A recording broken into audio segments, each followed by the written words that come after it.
अस्सलाम वालेकुम, welcome to सियासत डॉट पी के। आज का कुछ वायरल कंटेंट और उन पर सोशल मीडिया का तज्जिया लेकर आपकी खिदमत में हाजिर हूँ। इस वीडियो को एज यूजुअल नीचे चैप्टर्स में डिवाइड कर दिया गया है ताकि अगर आपने कोई टॉपिक स्किप करना हो तो आप इजीली कर सकते हैं।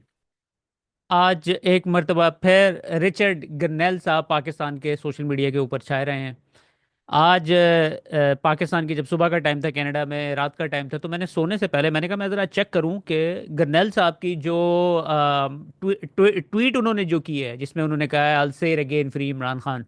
मैंने कहा मैं इसके ऊपर जाके देखूं कितने व्यूज़ हो, तो उस वक्त 9.7 मिलियन व्यूज़ आ चुके थे और तकरीबन 80,000 के करीब लाइक्स थे और 45,000 रीट्वीट्स थी। फिर उसके बाद मैंने कहा मैं ज़रा इनका अकाउंट चेक करता हूँ कि इनकी यूजुअली कितनी एक्टिविटी होती है। तो मैंने जाके देखा कि तो ऑब्वियसली काफ़ी एक्टिव अकाउंट है। रिपब्लिकन्स के बड़े ये ऑफिशियल हैं, पॉलिटिशियन हैं।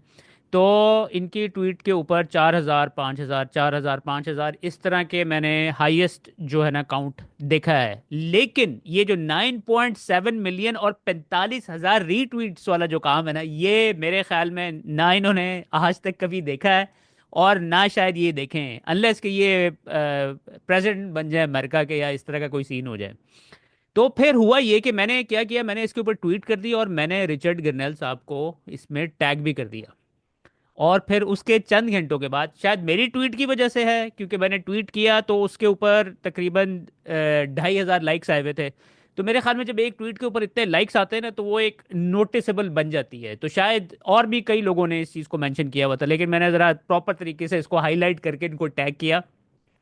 उसके थोड़ी देर के बाद रिचर्ड गरनेल साहब की ट्वीट आ गई। उन्होंने कहा 10 million, this is clearly popular, free Imran Khan. अब आप ये इस बात को भी अंडरस्टैंड करने की कोशिश करें कि इस वक्त पाकिस्तान में ट्विटर ब्लॉक्ड है।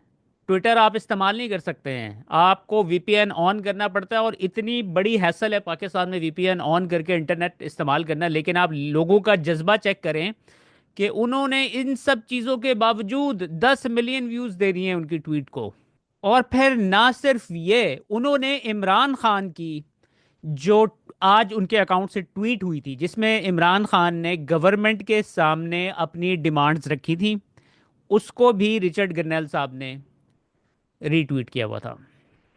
और जो कल पाकिस्तान के न्यूक्लियर वेपन्स के ऊपर सैंक्शंस लगी हैं अमेरिका में, उसको भी लोग जो हैं इसी चीज़ के साथ, इमरान खान साहब के साथ लिंक कर रहे हैं। हालांकि इवन दो कि वो पाकिस्तान के लिए अच्छा नहीं है, लेकिन मुझे ऐसा फील हो रहा है कि शायद ये प्रेशर टैक्टिक्स हैं, क्योंकि जिस तरीके से रिपब्लिकन और डेमोक्रेट्स के पॉलिटिशियंस ने एक ट्वीट की थी और उन्होंने कहा था कि आप इमरान खान के साथ ज्यादती कर रहे हैं, पाकिस्तान के बहुत पॉपुलर लीडर हैं, आपने उनको जेल में बंद किया हुआ है, उन्हें छोड़े। उसके बाद आज फवाद चौधरी साहब और शेर अफजल मरवत साहब। फवाद चौधरी का शायद आपने ये क्लिप देख लिया होगा जिसमें वो पीटीआई वालों को कह रहे हैं कि इमरान खान का इतनी मज़ाक़ा खेज किस्म की बातें करते हैं। कहते हैं इमरान खान का जो अकाउंट है ना वो ऑब्वियसली वो बाहर से रन हो रहा है। ठीक है, बाहर कौन रन कर रहा है मुझे अब एग्जैक्टली नहीं पता है, लेकिन मैं आपको इशारतन बता देता हूँ। जिब्रान इलियास साहब अमेरिका में बैठे हुए हैं, शहबाज गिल साहब भी अमेरिका में बैठे हुए हैं और वो अमेरिका का ही नाम ले रहे हैं। बहरहाल anyways most likely Jibran Ilyas साहब भी उनको मैनेज कर रहे हैं। इन्होंने कहा कि उधर लेके आए। उसके बाद मरवत साहब ने भी एग्जैक्टली सिमिलर स्टेटमेंट, यानी कि ऐसा लगता है कि डमी इंटरव्यूज देते हैं और फिर इस तरह की स्टेटमेंटें बाहर निकालते हैं। लेट्स लिसन टू हिम कि वो सोशल मीडिया के बारे में क्या बात करते हैं। फवाद चौधरी साहब ने कल एक स्टेटमेंट दिया, पार्टी का जो सोशल मीडिया खसूसन इमरान खान साहब का अकाउंट वो पाकिस्तान से ऑपरेट होना चाहिए। क्या ऐसा होना चाहिए?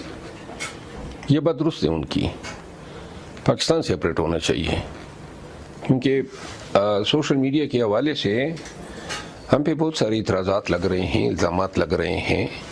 एक ऑफिशियल मीडिया है और एक वॉलंटियर्स हैं। जो वॉलंटियर्स हैं उसमें बहुत सारे लोग जो हैं वो अब पार्टी की ठेकेदारी के दावे कर रहे हैं, गालम गलोच पे आए हुए हैं, लीडरशिप को गद्दार कर रहे हैं, हर एक को कंप्रोमाइज़ का जो है खुतबा और फतवे दे रहे हैं। ऐसे लोगों ने जो है हमारा भी नाक में दम किया हुआ है और पार्टी को चाहिए कि चंद अकाउंट होल्डर्स जो जिसमें कुछ लोग साफ़ी अपने आप को कहलवाते हैं, इन हवाले से एक दो टुक पैगाम दें। कुछ लोग ऐसे भी हैं जो भगोड़े हैं, यहाँ से गए हैं और इन्होंने पाकिस्तान के इदारों के ख़िलाफ़ ऐसी घटिया ज़बान इस्तेमाल की है और क्रेडिट या डिसक्रेडिट जो है वो पीटीआई को देने की कोशिश की है। अच्छा, अब आपने सुन लिया इनको, और जो फवाद चौधरी साहब हैं वो भी सिमिलर लाइंस के अंदर बात करते हैं, तो मैं उनका क्लिप नहीं चलाऊंगा आपके सामने। लेकिन मुझे एक बड़ा ये इंटरेस्टिंग क्लिप फवाद चौधरी साहब का नज़र आया, जिसमें फवाद चौधरी साहब वैसे तो कहते हैं ना मैं इमरान खान से मुलाकात करके आया हूं, और इमरान खान ने अपेरेंटली फवाद चौधरी साहब को अपनी पार्टी में एक्सेप्ट करने से इनकार कर दिया है। ये तो हम सबको नज़र आ रहा है, अदरवाइज वो पार्टी के ऑफिशियल्स में से एक होते। अब ये वाला मैं क्लिप आपके सामने चलाता हूँ, और ये देखें ये खड़े होकर प्रेस कॉन्फ्रेंस किसके साथ कर रहे हैं। ये उनके साथ कर रहे हैं जिन लोगों ने इमरान खान को धोखा दिया। इवन के परवेज खटक जो कि अभी भी ओपनली इमरान खान के खिलाफ बयानबाजी कर रहा है, फवाद चौधरी साहब उनके बारे में क्या कहते हैं, सुनिए जरा। ये पहले हमने आज जो तमाम हमारी जो पीटीआई की साबका लीडरशिप है उसके साथ हमारी गुफ्तगू शुनीद हुई है।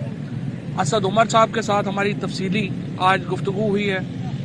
उसके साथ साथ हमने रब्ता किया है परवेज़ खटक साहब से, असद कैसर साहब से, अली जैदी साहब से, हमाद अजहर साहब से, फरूख हबीब साहब से, शहजाद वसीम साहब से, तमाम ही जो लीडरशिप है उससे हमने रब्ता किया। आतिफ खान साहब से, शहराम तरकई, ये तमाम लोग जो हैं इनसे हमने राब्ते किए हैं। और अब से कुछ देर पहले शाह महमूद कुरैशी साहब से हम यहाँ मिलने आए हैं, और शाह महमूद कुरैशी साहब से भी एक तफसीली गुफ्तगू जो है वो हमारी हुई है।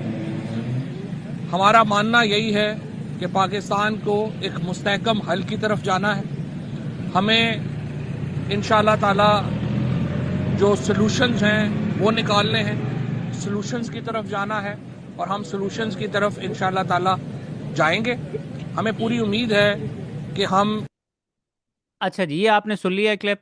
उसके बाद आज जो हैं फवाद चौधरी साहब ने एक ट्वीट की जिसका मैंने रिस्पॉन्ड किया, फिर मेरे साथ उनका बैक एंड फोर्थ चला। क्या कहते हैं?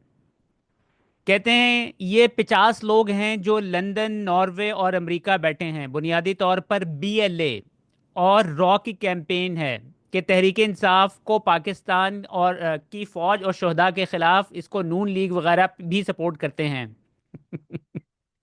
इनको देख लें। अब ये पता है किसकी बात कर रहे हैं? ये हैदर मेहदी साहब की बात कर रहे हैं, आदिल राजा साहब की बात कर रहे हैं। उसके बाद वो इंग्लैंड में एक भाई बैठे होते हैं, उनकी बात कर रहे हैं, जो भी बाहर बैठ के जो फौज को क्रिटिसाइज कर रहा है, जिन्होंने निहत्ते लोगों के, मासूम लोगों के ऊपर, बच्चों के ऊपर, 17-17 साल के बच्चों को कत्ल किया हमारी फौज ने स्नाइपर बिठा के, उनको उनको क्रिटिसाइज कर रहे हैं। उनको कहते हैं कि ये बीएलए और रॉ के लिए काम करते हैं। ठीक है, मैं अब आपको बताऊं, मैं तो कनाडा में बैठा हुआ हूँ, मेरे पाकिस्तान में फैमिली है, फैमिली के घर वहाँ पे पहुँच गए हैं। ये वहाँ पे पहुँच के पता क्या कहते हैं? कहते हैं ये तुम्हारा जो लड़का है ना, ये इंडिया रॉ के लिए काम करता है। तो जब इस तरह की, यानी कि लोगों के जो शऊर का मजाक उड़ाएंगे फवाद चौधरी साहब इस तरह की स्टूपिड बातें करके, यानी कि ये किसको, ये आप यकीन करें, फवाद चौधरी साहब का आप ट्विटर के ऊपर अकाउंट जाके देख लें, कोई कमेंट करते हैं नीचे गालियों की भरमार होती है। वो भाई ये सोशल मीडिया है। इसी तरीके से वो भी, ये शेर अफजल मरवत साहब भी, अक्लें, मुझे नहीं पता कि इनकी अक्लों को पर्दे पड़ गए या क्या हो गया भाई। सोशल मीडिया कोई पीटीआई नहीं कंट्रोल कर सकती है, इमरान खान भी नहीं कंट्रोल कर सकता है। इमरान खान आज कोई गलत काम करना स्टार्ट करे, पूरा सोशल मीडिया उसके खिलाफ हो जाएगा। बहुत सारे लोग, ये मैंने सुना है, बातें कर रहे होते हैं कि जी ये जनरल फैज़ ने कर दिया, जी इमरान खान ने सोशल मीडिया बना दिया। सोशल मीडिया तो पूरा फिनोमेना, पूरी दुनिया ने इसको हिला के, पूरी दुनिया को हिला के रख दिया है। यानी कि आप देख लें कि इलेक्शंस के रिजल्ट तब्दील कर दिए हैं। ट्रंप के खिलाफ उन्होंने जिस तरीके से मेन स्ट्रीम मीडिया अमेरिका में यूज़ हुआ है, सारे के सारे उसके खिलाफ तुले पड़े थे, लेकिन सोशल मीडिया पे वो पॉपुलर हो गया था। इलॉन मस्क ने जब एक्स ट्विटर ले लिया है तो वो उसको उसने स्पेस दी वहाँ पर। एक ही इंटरव्यू के ऊपर 100 मिलियन व्यूज़ आ गए हैं उसके। ये पूरा मेन स्ट्रीम मिला के, मीडिया मिला के भी नहीं उसको जंग लड़ सकते हैं। तो ये इस तरह की रिडिकुलस बातें करके फवाद चौधरी साहब और ज़्यादा लोगों को अपने खिलाफ कर रहे हैं। यार ये कोई बात है करने वाली कि इमरान खान का जो ट्विटर हैंडल है वो पाकिस्तान से रन होना चाहिए? और भाई पाकिस्तान में तो वो हर एक को उठा के ले जाते हैं। इसका मतलब है वो इमरान खान का जो ट्विटर हैंडल है ये बेसिकली कह रहे हैं कि फौज के हवाले कर दो। और क्या कहने की कोशिश कर रहे हैं, क्योंकि इमरान खान, जो भी चीज़ इमरान खान के ट्विटर के ऊपर लगती है, मेरी जिब्रान इलियास साहब से भी इस बात पे हवाले से बात हुई है, उन्होंने कहा है कि इमरान खान के अप्रूवल के बगैर कोई चीज़ नहीं लगती है। इमरान खान की जो स्टेटमेंट है, इमरान खान को तो उन्होंने खुद आइसोलेशन के अंदर 3 हफ्ते के लिए बंद कर दिया था, इसी वजह से बंद किया था कि भाई इमरान खान हमारी बात नहीं सुन रहा है, उसको प्रेशर डाल रहे हैं उसको तोड़ने के लिए। अब आप मुझे बताएं, जब फवाद चौधरी साहब और ये शेर अफजल मरवत साहब इस तरह की बातें करेंगे कि जी इमरान खान का ट्विटर हैंडल पाकिस्तान से रन होना चाहिए, तो ये मुझे बताएं ये इमरान खान के साथ खड़े हैं या किसी और के साथ खड़े हुए हैं? उसके बाद मुनीब मुन्ना टाउट साफ़ी जो है, आज उसने ऐसी गिरी हुई स्टेटमेंट दी है।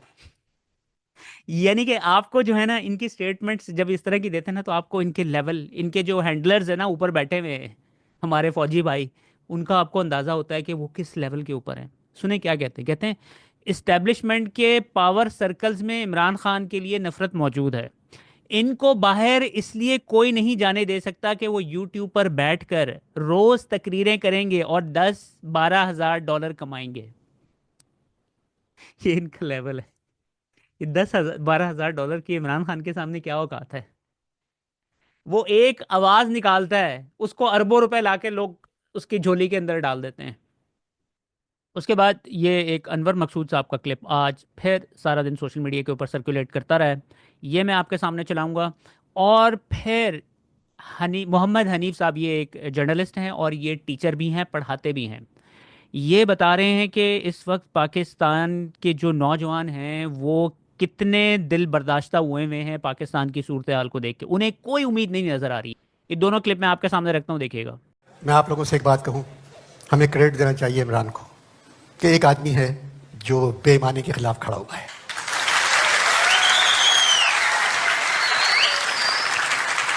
इस मुल्क से, जिस मुल्क में बेईमानी लीगल हो जाए वहां तरक्की हो ही नहीं सकती।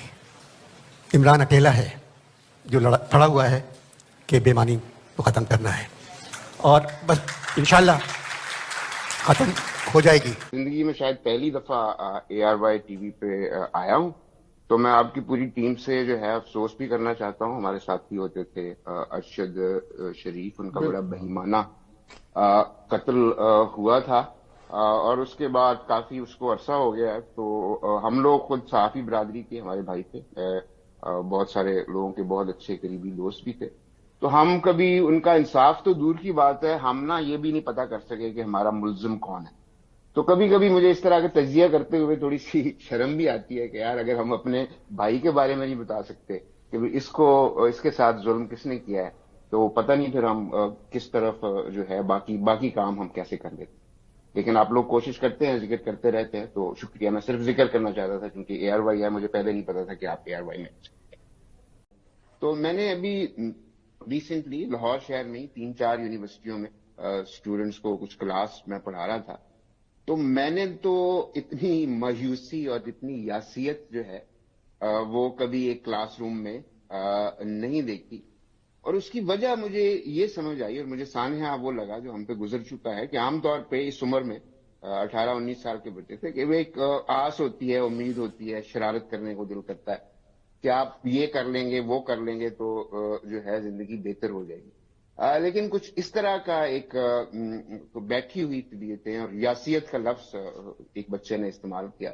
तो ये है कि हम कुछ भी कर लें, आमतौर पे होता है ना कि ये 2-4 साल गुजर जाएंगे, इमरान खान बाहर आ जाएगा, वापस आ जाएगा, फिर हमारे हालात बेहतर हो जाएंगे, या इकोनॉमिक टर्न अराउंड जिसका मुनीब साहब जिक्र कर रहे हैं। तो मैंने इतने सारे 17, 18, 19 साल के मायूस बच्चे एक क्लासरूम में पहले कभी जिंदगी में नहीं देखे। हर क्लासरूम में 2-4 बच्चे मायूस होते हैं।